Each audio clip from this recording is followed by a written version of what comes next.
What if you could push a button and reset the entire video game industry?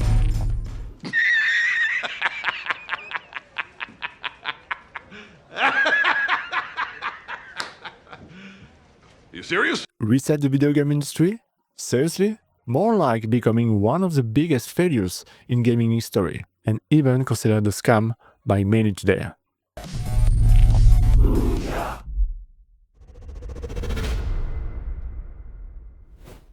The Kickstarter campaign was a massive success. In just a few days, the initial goal was smashed, raising over $8 million, with the promise of delivering an affordable console. In 2012, entrepreneur Julie Human wanted to disrupt the traditional ARM console model dominated by the three giants.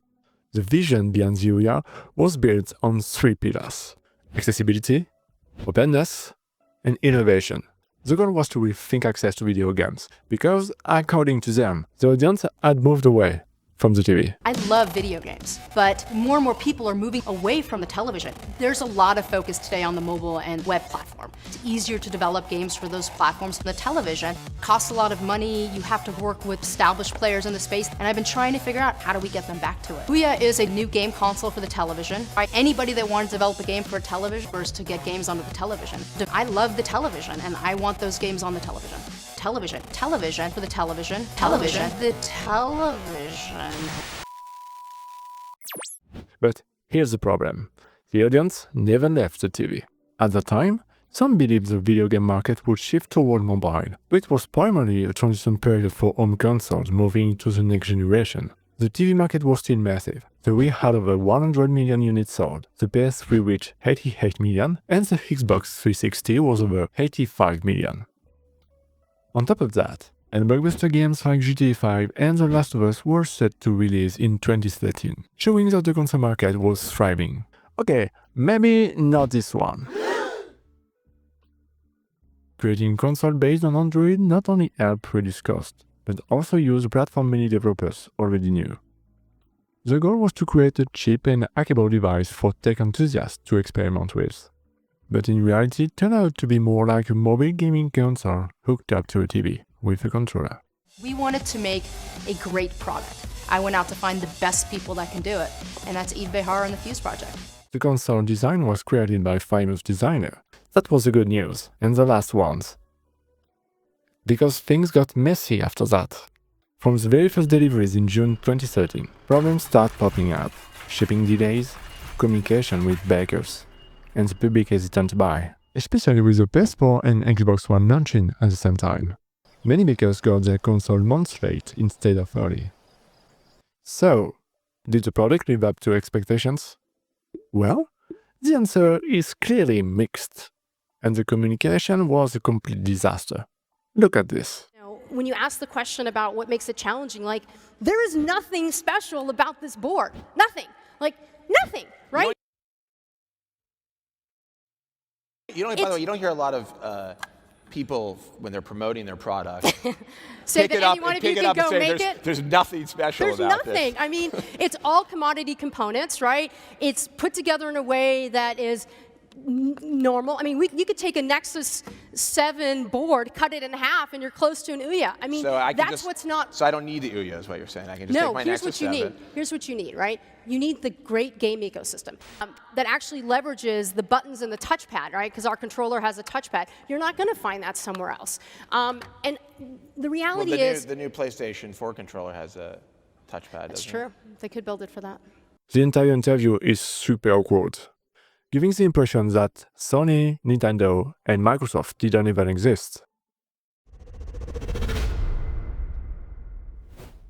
It had an attractive price and compact design, which looked promising on paper. Its sleek design, the size of a Rubik's Cube, was equipped with an NVIDIA Tegra 3 processor, commonly found in smartphones and tablets of the time.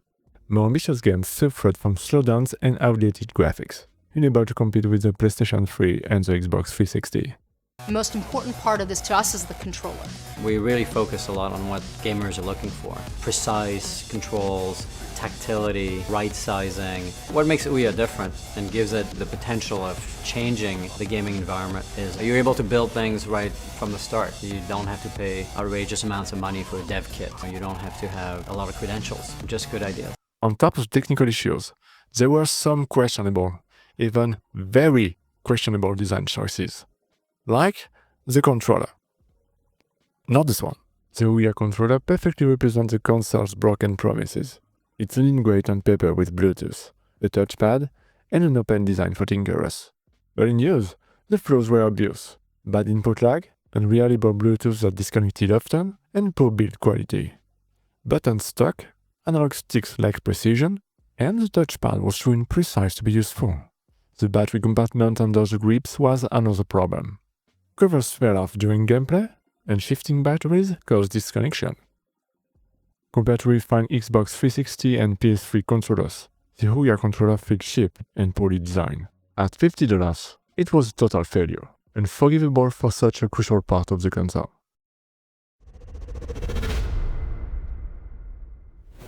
With over 600 games free to try, there's something for everyone. Shooters, adventure, retro, even frog flinging, all made for one reason only, and that's to be played. Ouya, over 600 games. But we all know it. The console is all about the games. The Ouya games library was both its selling point and its biggest disappointment. It promised an open platform where indie developers could easily publish their creations. But most of the games were just basic ports of Android apps, simplistic graphics, limited gameplay, and controls that didn't work well with the Ouya's controller, gave off the impression of nothing more than mobile games on a big screen. Even worse, the catalog lacked diversity and standout titles. There was no killer app to give people a reason to own a Ouya, except maybe Towerfall. Released as an exclusive in June 2013, it quickly earned praise for its addictive gameplay and fun local multiplayer mode. Despite glowing reviews, sales on the Ouya were modest, with only about 7,000 copies sold. Thankfully for the game, it was later launched on the other platforms, like the PS4, where it became a real success. One major issue was that big studios completely ignored the console. Updates to improve or expand the games were rare, and some promising titles never ever made it to the platform. On top of that, the console menu system was clunky and poorly designed, making the overall experience frustrating. In the end, Ouya's game library was a huge letdown, proving that a good console without compelling games is a dead console. However, there were big names like the mobile ports of Final Fantasy III and Minecraft.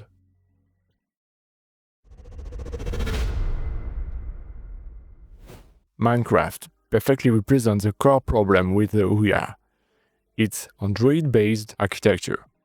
During the Kickstarter campaign, just showing the Minecraft logo created massive hype. This iconic, already legendary game seemed like the perfect fit for Ouya's open and accessible philosophy. But when the game finally arrived on the console, months after its launch, reality quickly set in for players. First, it was a port of the Pocket Edition, made for smartphones, not the full version available on PC or consoles. Ouya's technical limitation made things worse, with frequent slowdowns and underwhelming graphics, even for mobile ports. To make matters worse, the interface and controls were poorly adapted to the Ouya's controller, making the game frustrating to play. This poorly optimized port highlighted Ouya's fundamental flaw, its Android architecture. Initially seen as a strength, was actually a weakness. Designed for mobile games, it struggled to deliver a satisfying experience on a big screen. Minecraft Pocket Edition on the Ouya became the perfect example of a missed opportunity.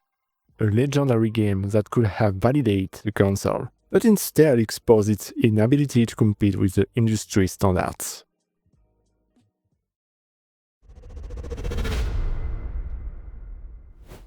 Let's talk about the many communication problems surrounding the Ouya that created some awkward misunderstanding.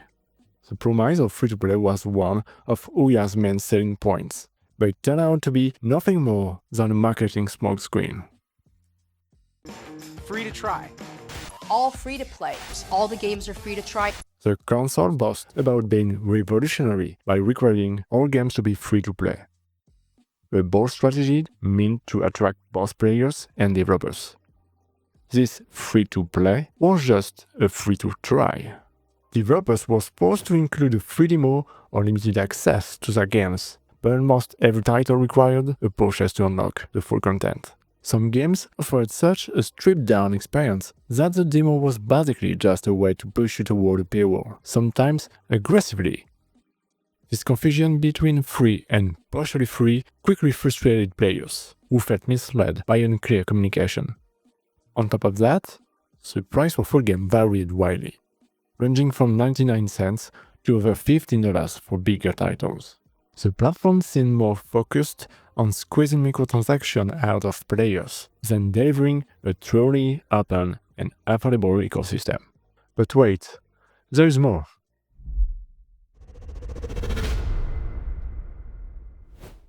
Let's talk about the Freezer Games Fund, who has planned to attract developers.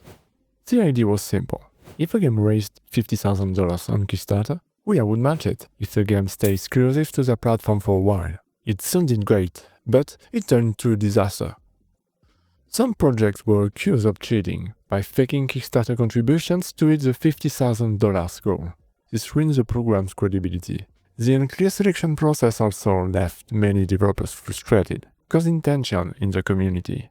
Instead of building a strong game catalog, the program exposed Ouya's poor planning and mismanagement. A great idea on paper, but a total failure in execution. And I wanted to talk about the Free the Games Fund again. I wanted to let you know that we do hear you, that we're reading your blogs, your posts, your tweets, your Reddit threads, your articles, everything. And we hear you loud and clear, that the program isn't working. You get the picture. It was pretty much mission impossible for the Ouya, whose sales never took off. By March 2014, less than a year after launch, Forbes published an article titled "The Ouya is basically dead." Despite promises of major updates and hints at a more powerful console, it was too late. Debts were too high, and even a $10 million investment from Alibaba couldn't save the company. In July 2015, Ouya was sold to Razer, and Julie Yeoman announced her departure on Twitter. Razer wasn't interested in the console itself, they only wanted the game catalog and user base. Their plan was to integrate the content into their own Android TV project, the Forge TV. That flopped too. Razer took Ouya's digital assets, the store, servers, and developer agreements, but scrapped everything else. Console production and hardware support were gone. Nothing was left. Then came the end. In May 2019, Razer shut down Ouya's online services. The store closed, updates stopped, and most games tied to the servers became unplayable.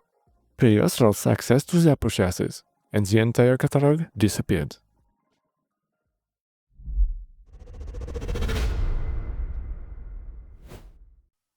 To sum up the Ouya, weak hardware that couldn't run games properly, a poorly made, unreliable controller, a free-to-play model that was really just free to try, awful communication from the company, a game library with very few quality titles, the open system mainly used for emulating our console.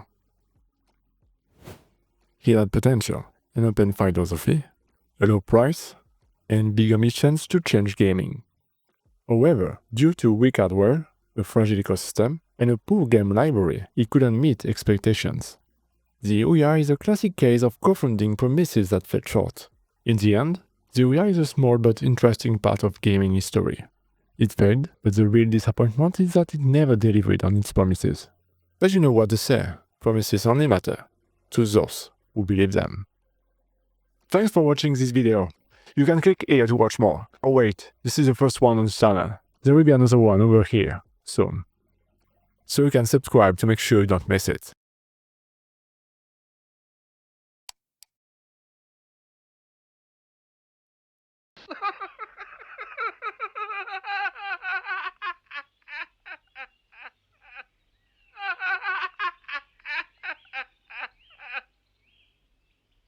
And now for something completely different.